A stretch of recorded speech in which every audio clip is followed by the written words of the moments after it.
Hey, hi guys, I think it was really more than kind of tiyeze pano. Morning kani morning. Awuri mbuyomu. Okay, this is times mbuyomu ogulitsa mafuta galimoto kudzera m'misika yosavomerezeka black market amakhala ngati akugulitsa fodya Wamkulu vyamba. Anthuwa amachita izi mozemba komanso mobisa. Koma vuto lakusowa kwa mafuta mdziko muno lapangitsa anthu ochita malondawa kumagulitsa mafuta awa mzigubu ndi mabotolo mosabisanso. Izitu akupanga ngakhale apolisi alipompo kuonerera zafika posauzana. Mkulu wa bungwe la MERA Henry Kachaje wauza komiti ya nyumba ya malamulo kuti mchitidwe ngati uwu ndi omwe kupangitsa vuto lakusowa kwa mafuta awa kuti lisathe. Guys, okay, ine second point imene ndimendaseka kuti anthu amene amagulitsa mafuta mzigubu ndi amene amagulitsa mafuta awa kuti azisowa. Okay. Chabwino yadisekesa kwambiri. Maona yapolisira ndi awakhalapo mukudziwa kale. Ukuti nathink ndikulilongwe pabiwa apa. Abuza tank anyway. Tuone makomenti kanzaki. Mr. Kachaje should be realistic. Does the whole of MERA really think black markets can have impact on scarcity of fuel if there's still a supply of fuel in the country? It's high time we dust off this spirit of shifting the blame on others instead of finding lasting solutions to the problems at hand. At least if zona ino mungawa blame anthu black market kuti ndamina pangisa mafuta azisowa.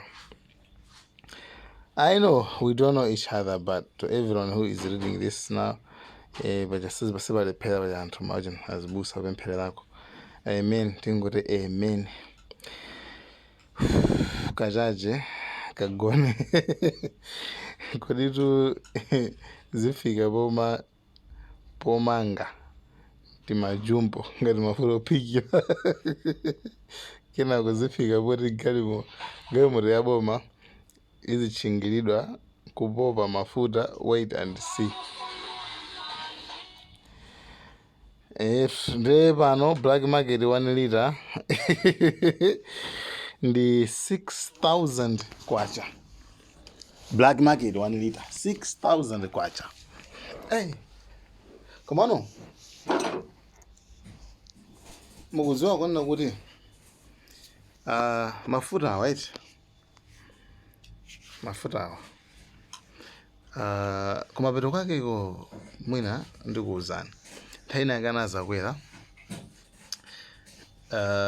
DPP irangotuluka kumene and tonsalasi irangolowa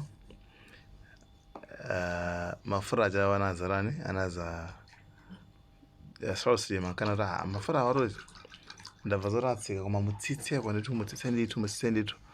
It's like amayankhula mtengo umene amachulawo it's unbelievable. Simungakhulupirire. Imagine amachula za 800 wacha mtengo wa mafuta 1 liter. Anyway, I think video mendikusakireni ndikupatsani nsoni.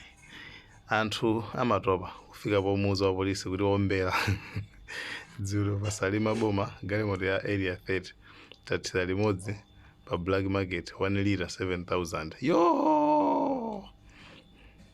Anyway guys, ero nkhani yake ndimene ndili akwako tuone kuti cheza apo kuti cause effect. Hayi ndithu zikomo kwambiri ndithu. Ai. Ife tinalonjeza kuti tizinena zoona zokhazokha. Akakhala mafuta ndi awatsika dzulowa. Angakhale kuti mwina tikanakonda akanatsikirapo kuposa mmene atsikiramo chifukwa nanga si mafutawo sakuyenera kumadutsa 800 umalawi kunotu ya ndiye mukanachitanso nanga tichite kunenanso ngati nkhaniyo ndimeneyo mwaimva. apapatu mufuse kuti ndiliti abantu tiboma langoti kundo kumene kuchoka kujani ku DPP awukamba zona kuti mafuta aja mirengo yake muzoona mirengo imene akutchulira kuti samiro upitirira 800 kwachato, right? Yes, 800 kwacha ndimene akuitchulapo kuti sapitirira 800 kwacha. Sonzo kuti pamene DPP imachoka mboma mafuta anali less than 1000 kwacha, right? Panopa ndikuti 1 liter ikugulidwa singati 7000 pa black market yetu imeneyo. 6000 7000 1 liter. Guys, koma zonsezi chifukwa chani? Devaluation, ndalama, kutha kwa mphamvu ndalama akuluakulu sichibwana. Ndalama kungoti atha mphamvu. Ndalama choyambirira imavuta kusaka kopya. Cha number 2, ukavutika nayo kuyisaka moja ndinu kuyipanga spend imangopululuka. Amene muli Malawi, amene muli ku Malawi mukuzindikira bwino za zimenezi. Muli ndi experience, sikuti zimene ukambazi ndikuti zapakama chabe. Muli ndi experience. Ndalama kuyisaka koma kuvuta kwambiri, koma ikangopezeka moja kupululuka basi imangopululuka. Mavuto amenewa ndi mavuto akulu kwambiri pankhani kukhuza ndi even ma businesses amene ali ma business ang'ono akudziwa chimene ndikukamba.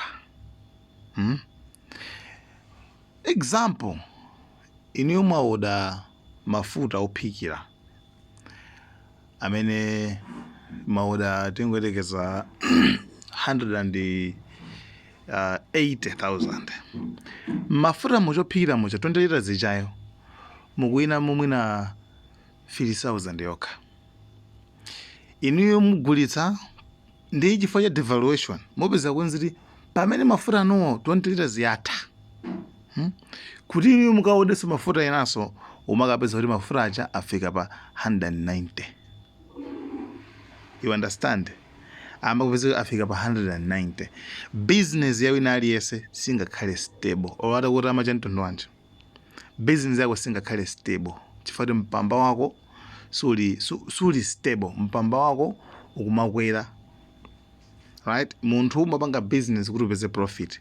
Kama izopeza kuti even business ukagulitsa profit iyo, even ndi mpamba omwewo plus ujekoso kukaodaso chinthu chichaso peza kuti chakweraso. Anyway guys, devaluation ndiyo ipa kwambiri. Guys, thank you so much. Good night. Like